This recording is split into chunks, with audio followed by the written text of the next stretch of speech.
Hello everyone, welcome back to another video on my channel. To start off, I am showing you a little sneak peek of what we are going to be doing today, and I'm super excited about this video. It's a little bit of a different type of a tutorial. So today I'm going to be recreating a design that I did 5 years ago from when I was just starting out as a nail tech, and I am super excited to see like the difference and how I've grown since then, and I hope that inspires some of you who are new or just starting out to keep on going. I, believe me, have been there. I remember the days when I wanted to give up and things did not go right. So I hope that if you are just starting out or you are new to doing nails, that this helps you see that we all started from the bottom, and the more time passes and the more practice you get, the better you will become. So looking back from the inspiration photo from 5 years ago, I could tell you that I was using acrylic paint for the nail art. This was like craft paint from Michael's. This was not any special. I didn't have any special like gel paint or nail art paint, anything like that. I was using craft paint from Michael's, super cheap. And I think the anchors that I did are actually pretty good for being from 5 years ago. The lines on the other nails, the ring fingers, could be a little bit cleaner or a little bit skinnier, but I'm gonna show you guys a different way how I would prefer to do something like that now. And then it looks like too, I tried to do some sort of like a gold sparkle or a gold shimmer, and I am gonna do a little bit more of like a real gold sparkle for this design, and I'm gonna stick with like the orange and gold theme. So first I'm gonna show you the supplies that I used for this look, and then we'll start with the tutorial. So for the orange, I went with Luxio Scoundrel, which is a really amazing shade of neon orange. And then for gel paint, I'm using the Accents Line It White Gel Paint. And I'm also using their gold gel paint, which is called Golden Nugget. Then I am using this really old glitter from Light Elegance. I still have it. It's in this huge pot. I don't think you can get it anymore, but I know they have other golds. Using the Glitter Bells base glue, the Ugly Duckling Stick It, and I'm using the gold striping tape, some gold caviar beads from Magpie, some gold Swarovski crystals, and also some opal Swarovski crystals. And then I'm using two different brushes, a striping brush and a detailer brush. Then I'm using a no wipe top coat, which I'm currently using is the Profiles one, my crystal katana for picking up crystals. So let's get started with the tutorial. So first I'm painting all of the nails this bright orange except for the pinky nail. I'm going to do that one in the gold glitter. And you guys, this orange gives me life. Oh my gosh. If you need a good orange for like October, this orange is gorgeous. Not only is it like neon, but it's kind of a more wearable shade of neon orange, if that's possible. I know a lot of my clients do not pick neon orange, but this one is gorgeous, and look at that coverage. So I am again painting all of the nails, including the thumb orange, except for the pinky. I'm going to paint that one gold. So I'm going in with my first coat, curing that, and then I am going in with my second coat.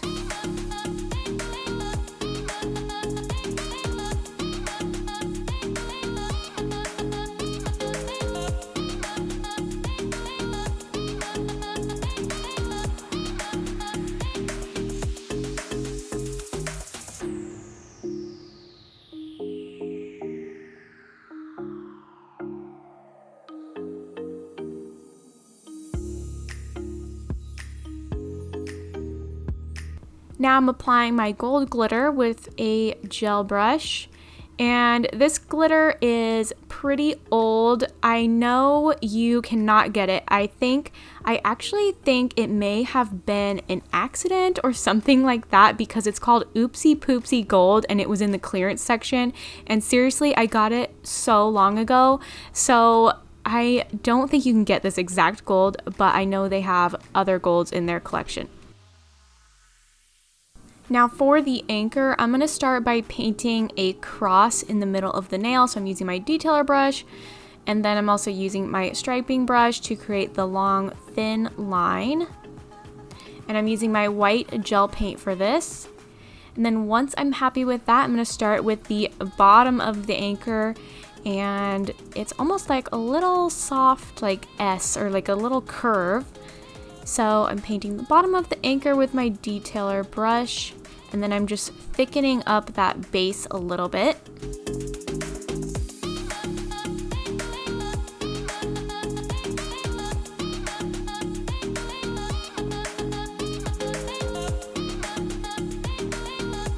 Then I'm going in and creating those little hooks, or like the arrows on each end. And then I'm just perfecting it as I go and making sure the lines have even thickness to each other. So as I go, I kind of look and see if there's lines that look a little bit too thin or a little bit too thick, and I try to even everything out. Most of my art is hand painted, but I do love to use stamps and stickers like occasionally. I feel like they have their place. However, my instant go-to is to hand paint things. I love to hand paint, and I love drawing and painting and all that stuff. So again, just making sure that my lines are even on both sides. And then here I made these two little lines on each side, and then I decided I didn't really like that. So I'm going to show you how I just got rid of those lines without ruining the entire design. I just wiped off the top with a lint-free wipe and a little bit of alcohol, and then I was able to just go back and kind of re-add the top of the anchor there. And it helps if you are not quite sure about hand painting. You can flash cure in between each little section that you do, and then that way if you do mess up, you are able to wipe off the last thing that you did, but everything else is cured and you're not gonna have to start all the way over. So if you have noticed any little spot you don't want, I just take a little brush with some alcohol and just wipe that off. Now I'm adding a rope on the anchor, and I'm using my gel paint in Golden Nugget, which is a super pretty gold. So I'm using my striping brush and just creating a curved rope.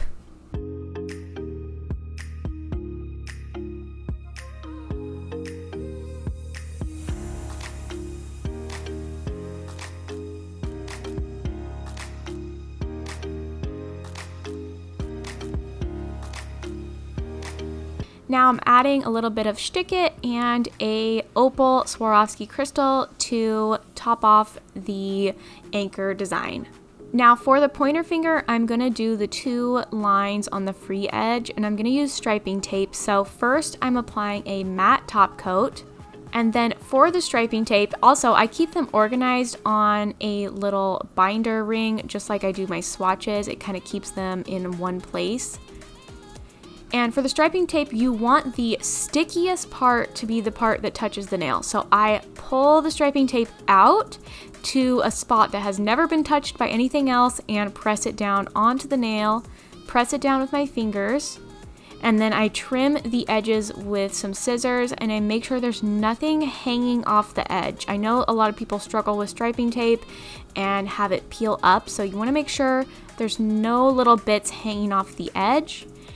And then my little secret on how I get that striping tape to stay put is to do a thin layer of hard gel over the top of them. And this honestly is what keeps them put in place, and they don't peel up or come off or anything like that. Now for the middle nail, I decided to add some Swarovski crystals in like a pattern. So I'm doing again another coat of my matte top coat because I'm going to use glue for these. So I'm using my Glitter Bells base glue and I'm just applying it where I want it. A little bit goes a long way. You don't want too much glue, otherwise it's going to take a long time for it to dry.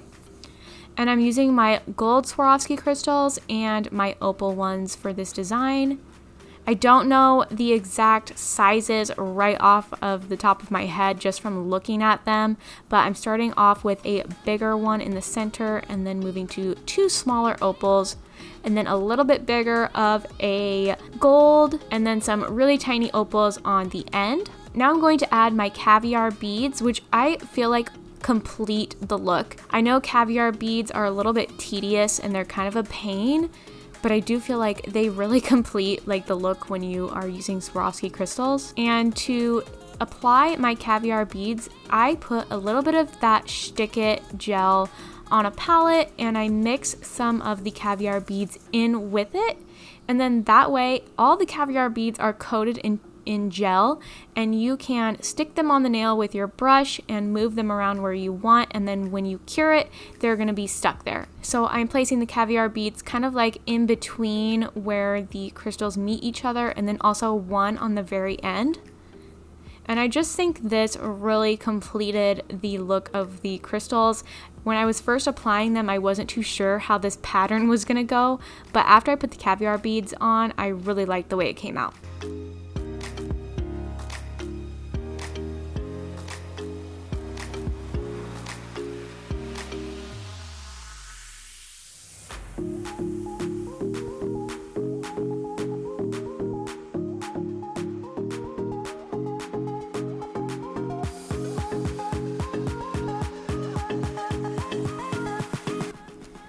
Now for the thumb, I decided to do a glitter fade with the gold over top of the orange. And first I'm applying a little bit of that gold gel paint, and that's going to give me a solid gold base so that when I put the glitter on, you're not going to be able to see that orange underneath of the gold at the very top. So it's going to give you like a solid gold base underneath of your glitter.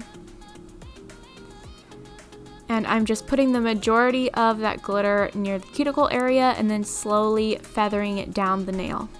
And then curing that once I'm done. Lastly, I'm just top coating and I'm using a no wipe top coat. I have been using the Profiles no wipe top coat, which I think is called Outshine, and so far I'm really liking it. It's a little bit of a thicker top coat, so if you like a thicker viscosity for your top coats, I think you would like this one.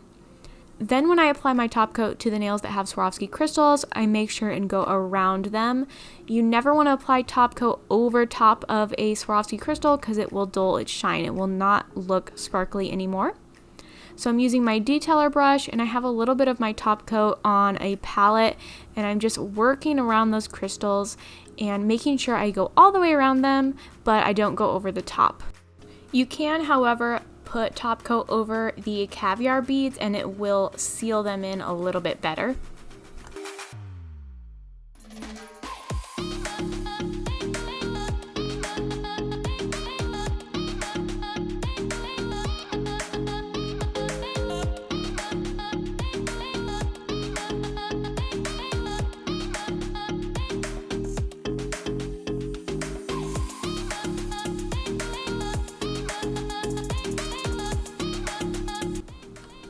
And here is the finished result. Let me know what you guys think. I'd love to hear what you guys thought of this style video, using one of my old photos as my inspiration and recreating it in a new way with new techniques and all the new stuff that I've learned since then from 5 years ago. I really enjoyed this style video. I'd love to do it again with some of my other older photos. I'd also love to see some of the other nail girls here on YouTube do the same. I think it'd be like a fun little challenge, and again, to show all of the newbies and people who are struggling that if you just keep practicing and keep going, things do get better. So thank you guys so much for watching this video. Please don't forget to subscribe, like, comment, and share, and I'll see you guys in the next one.